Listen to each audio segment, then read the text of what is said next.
வணக்கம் சோத நண்பர்களே. 2024ஆம் வருடம் குரு வக்ர பலன்கள் 2024 அக்டோபர் மாதத்திலிருந்து 2025 ஜனவரி மாதம் வரைக்கும், அதாவது 4 மாத காலங்களுக்கு குருவானவர் ரிஷபராசியில் வக்ரகதி அடைகிறாங்க. பொதுவாக ஜோதிடத்தில் அந்த ஜோதிட பலன்கள் அப்படின்னு வரும்பொழுது இந்த வக்ர பலன்கள் அப்படிங்கிறது புரிஞ்சுக்கிறது கொஞ்சம் காம்ப்ளிகேட்டடாக தான் இருக்கும். அதாவது வக்ரம் அப்படிங்கிறது கிரகங்கள் பின்னோக்கி செல்வது அப்படிங்கிறது பெரும்பாலானோருக்கு தெரிஞ்ச விஷயம்தான். ஆனால் அது கிரகங்களுடைய தன்மைகளுக்கு ஏற்ப, அது இருக்கக்கூடிய இடங்களுக்கு ஏற்ப, அதன் வகையில் நன்மை தீமை அப்படிங்கிறது கொஞ்சம் முரண்பட்ட தன்மையிலேயே இருக்கும். அதனால தான் வக்ரம் கிரகங்கள் அடையும் பொழுது சுப கிரகங்களே அசுப பலன்களை கொடுப்பது, இல்லைன்னா அசுப கிரகங்களே சுப பலன்களை கொடுப்பது போன்ற விஷயங்கள்லாம் எதிர்பார்க்கலாம். அந்த வகையில் கிரகாதிபத்திய வகையில் குரு முழு சுப கிரகமாக கருதக்கூடியவங்க. பட் அதே நேரம் குருவை பொறுத்த வரைக்கும் குரு இருக்கும் இடம் குரு பார்க்க தான் கோடி நன்மை அப்படிங்கிறது தான் பழமொழி. அப்போ இந்த மாதிரியான கிரகங்கள் வக்ரம் அடையும் போது அதனுடைய பலன்கள் அப்படிங்கிறது ரொம்பவுமே மாறுபட்ட நிலையிலும் முரண்பட்ட நிலைகளும் தான் இருக்கும். அதனால தான் இந்த வக்ர கிரகங்களுடைய பலன்களை பொதுவான வகையில் எடுக்கிறது அப்படிங்கிறது கொஞ்சம் சிக்கலான விஷயம்தான். பட் இருந்தாலுமே இந்த வக்ர கிரகங்கள் என்பது சுய ஜாதகத்திலேயே வக்ரம் பெற்றிருந்தது அப்படின்னா, கோச்சார ரீதியாக அது வக்ரம் அடையும் பொழுது அதனுடைய முழு பலன் அப்படிங்கிறது கிடைக்க பெற்று வருது. மற்றவங்களுக்கு ஒரு 50-60% நடக்குது அப்படின்னா, இந்த வக்ரம் அடைந்தவங்களுக்கு சுயஜாதகத்தில் வக்ரம் பெற்றவங்களுக்கு இந்த கிரகங்களுடைய பலன்கள் அப்படிங்கிறது 90-100% வரைக்கும் முழுமையாக இருக்கும். ஸோ பொதுவாகவே இந்த குரு பயிற்சி அப்படின்னு வந்துட்டாலே எல்லா ராசிக்காரங்களுக்கும் பொது பலன்கள் அப்படிங்கிறது சொல்லப்படும். அதில் எல்லா ராசிக்காரங்களுமே பார்த்தீங்கன்னா ஒரு சார்பினர் மட்டும் இன்னும் எதுவுமே நடக்கலை, எப்போ போல தான் இருக்குது அப்படின்னு நினச்சிட்டு இருப்பாங்க. காரணம் என்னென்னா, அவங்களுடைய ஜாதகத்தில் அந்த கிரகங்கள் வக்ர நிலையிலிருந்து செயல்பட்டு இருக்கும். இல்லைன்னா வக்ரம் பெற்ற கிரகங்களுடைய பார்வையிலையோ அல்லது சேர்க்கையிலையோ அந்த கிரகம் அடைஞ்சிருக்கும். ஸோ அந்த மாதிரியான ஆட்களுக்கெல்லாம் பார்த்தீங்கன்னா இந்த வக்ர காலங்களில் அந்த கிரகங்களுடைய அந்த பொது பலன்கள் அப்படிங்கிறது கிடைக்க ஆரம்பிக்கும். ஸோ அப்படி இந்த 2024 அடுத்த 4 மாதங்களுக்கு குரு ரிஷபராசியில் வக்ரம் பெறாங்க. ஸோ பொதுவான வகையில் ரிஷபராசியில் குரு வக்ரம் பெறும் பொழுது இது ஒரு கலவையான பலன்களை தான் கொடுக்கும். கிளியராக சொல்லணும்னா, கடைசி 5-6 மாதங்கள் ரொம்பவுமே யாரெல்லாம் ஸ்ட்ரகிள் ஆகிக்கிட்டு இருக்கீங்களோ அவங்களுக்கெல்லாம் பார்த்திங்கன்னா இந்த அடுத்த 4 மாதங்கள் அப்படிங்கிறது ஒரு நல்ல மாற்றங்களை ஏற்படுத்தி கொடுக்கும். பட் அதே கடைசி 5-6 மாதங்கள் ஏதோ பரவாயில்ல சமாளிச்சிட்டு அப்படின்னு நினச்சிட்டு இருக்கவங்கலாம் பார்த்திங்கன்னா அடுத்த 4 மாதங்களுக்கு கொஞ்சம் மந்தமாகத்தான் இருக்கும். அதாவது நெகட்டிவாக இருக்காது, விஷயங்கள் காரியங்கள் மந்தமாக இருக்கும். நார்மலாகவே குரு வக்ரம் பெறும் பொழுது பொதுவாக இந்த விவசாயம் சார்ந்த விஷயங்கள், தங்க ரீதியான விஷயங்கள், ஆன்மீகம் சம்பந்தப்பட்ட விஷயங்கள், கல்வி வித்தை, விவசாயம் சார்ந்த விஷயங்கள், குழந்தைகள் சம்பந்தப்பட்ட விஷயங்கள், இந்த மாதிரி சில விஷயங்கள்லாம் பார்த்திங்கன்னா நிறைய மாற்றங்களுக்கு இயல்பாகவே உட்படும்.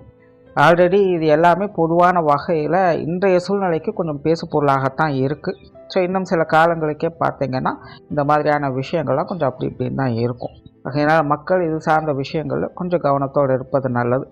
அடுத்தது பொதுவான வகையில் ராசி ரீதியாக இது என்ன மாதிரியான பலன்களை கொடுக்கும் அப்படிங்கிறத பற்றி பார்க்கலாம்.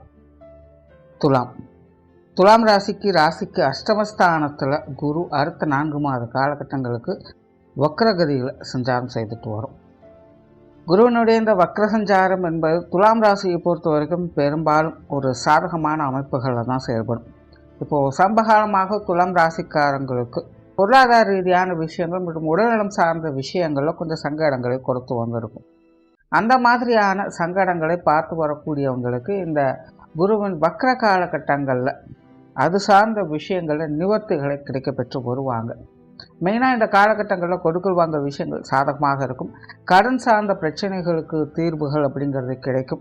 லோன் போன்ற விஷயங்கள்லாம் அப்ளை பண்ணும்போது அதில் சாதகமான அமைப்புகள் அப்படிங்கிறது கிடைக்க பெற்று வரலாம். வரா கடன்கள் அப்படிங்கிறது இந்த காலகட்டங்கள் நிறைய பேருக்கு வசூலாகும். வெளியிருந்து பழைய பாக்கிகள் அப்படிங்கிறதும் வசூலாகும். சிலருக்கு சேமிப்புகள் அப்படிங்கிறதும் ஏறப்பெறும். இன்னும் சிலருக்கெல்லாம் பார்த்திங்கன்னா சொத்து சுகங்கள் மற்றும் வாகன ரீதியான விஷயங்களில் ஆதாய அமைப்புகள் அப்படிங்கிறது ஏற்படும்.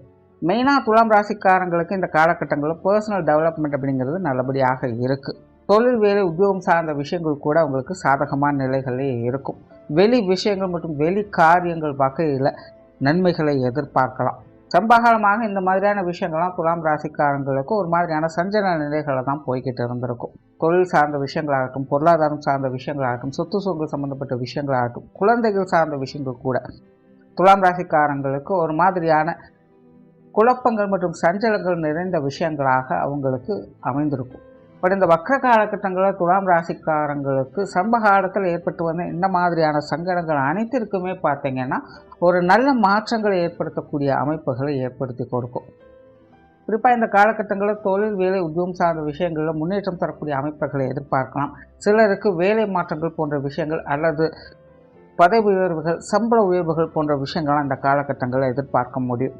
புதிய முயற்சிகளில் ஈடுபடும் போது அது சார்ந்த விஷயங்களையும் நன்மைகளை பார்த்து வருவாங்க. ரொம்ப காலமாக சிலருக்கெல்லாம் பார்த்திங்கன்னா ஜான் 2ஆம் மூலம் இருக்குது அப்படிங்கிற மாதிரி சில விஷயங்களை, காரியங்களை பார்த்து வந்திருப்பாங்க. சில காரியங்களில் சின்ன சின்ன தடை, தாமதங்கள் அப்படிங்கிறது உங்களுக்கு வந்திருக்கும். பட் இந்த வக்ர காலகட்டங்கள் அந்த மாதிரியான சங்கடங்கள் கூட குறைந்து உங்களுடைய முயற்சிகளுக்கு ஏற்ற நற்பலங்களை கொடுக்கக்கூடிய அமைப்புகளை பார்க்க முடியும். குறிப்பாக பொருளாதாரம் மற்றும் வேலை சார்ந்த விஷயங்களில் ஒரு சாதகமான அமைப்புகளை கொடுக்குது. திருமண விஷயங்கள் மற்றும் புத்திரபாக்கிய அமைப்புகள் இந்த காலகட்டங்களில் சாதகமாக இருக்கும். சொத்து சுகங்கள் மற்றும் வாகன ரீதியான விஷயங்களை எதிர்பாராத நன்மைகளை கிடைக்கப்பெற்று வருவீங்க. குறிப்பாக இது சார்ந்த விஷயங்கள் ஒன்றை கொடுத்து ஒன்றை பெறக்கூடிய தன்மை இருக்கிறதுனால கொஞ்சம் அலைச்சல்கள், விரயங்கள் அப்படிங்கிறது இருக்கத்தான் செய்யும். பட் இருந்தாலுமே அதெல்லாமே உங்களுக்கு ஒரு சாதகமான அமைப்புகளில் தான் செயல்பட்டுக்கிட்டு வரும். சிலருக்கு இந்த வாகன மாற்றங்கள் போன்ற விஷயங்கள் ஏற்படலாம். ஆடை ஆபரண சேர்க்கைகள் போன்ற விஷயங்களும் எதிர்பார்க்கலாம். இல்லங்களுக்கு தேவையான உபயோகமான பொருட்களை வாங்கி மகிழக்கூடிய அமைப்புகள் அப்படிங்கிறதும் உண்டு. நீண்ட நாட்களாக குடும்பத்துக்கு இந்த மாதிரியான பொருட்களை எல்லாம் வாங்கி வைக்கணும் அப்படின்னு நினச்சிட்டு இருப்பாங்க. அந்த மாதிரியான விஷயங்கள்லாம் இந்த காலகட்டங்களில் கைகூடி வருவதற்கு நிறைய வாய்ப்புகள் இருக்குது. பொது விஷயங்கள் மற்றும் பொது காரியங்களில் ஒரு கலவையான அமைப்புகளை பார்த்து வருவீங்க. வெளி விஷயங்கள் வந்த சங்கடங்கள் அப்படிங்கிறது கொஞ்சம் குறைய ஆரம்பிக்கும். பட் அதே நேரம் எதையுமே முழுமையாக நம்ப முடியாது. மற்றவங்களை சார்ந்து செயல்படக்கூடிய விஷயங்கள், காரியங்கள், ஆதாயங்கள் அப்படிங்கிறது இருக்குது. பட் அதே நேரம் எந்த ஒரு விஷயமாக இருந்தாலும் ஒன்றுக்கு 2 முறை யோசித்து செயல்பட்டு வர்றது நல்லது. இந்த காலகட்டங்களில் மற்றவர்களை நம்பி அவளை அகலக்கால் வைக்காதீங்க. உற்றார் உறவினர்கள், நண்பர்கள் வகையில் சில மாற்றங்களை இந்த காலகட்டங்கள் எதிர்பார்க்கலாம். குறிப்பாக பழைய நட்புகளை புதுப்பிக்கக்கூடிய அமைப்புகள் இந்த காலகட்டங்களில் ஏற்படும். சமீப காலத்தில் நண்பர்கள் வகையில் ஏதாவது சின்ன சின்ன சங்கடங்கள், மனஸ்தாபங்கள் ஏற்பட்டிருந்தாலும் அதெல்லாமே இந்த காலகட்டங்களில் சரியாவதற்கு வாய்ப்புகள் நிறையவே இருக்குது. ஒரு உறவினர்கள் சார்ந்த விஷயங்கள் பெரும்பாலும் வழக்கமான சமாச்சாரங்கள் தான் இருக்கும். இருந்தபோதும் பெரிய அளவில் சங்கடங்கள் இருக்காது அப்படிங்கிறது ஒரு நல்ல விஷயமாக இருக்கும். குடும்ப விஷயங்கள், காரியங்கள் சாதகமான நிலைகள் இருக்குது. குடும்ப தேவைகளை பூர்த்தி செய்து வருவீங்க. குறிப்பாக வக்ர காலத்தின் ஆரம்ப பகுதிகளெலாம் பார்த்திங்கன்னா குடும்ப விஷயங்கள், காரியங்கள், ஈடுபாடுகள் அதிகரிக்கவே செய்யும். அது சார்ந்த முயற்சிகளும் உங்களுக்கு நல்லபடியே அமைந்து வரும். குடும்ப உறவுகளுக்குள்ள கூட சில சுமூகமான மாற்றங்களையும் பார்த்து வருவீங்க.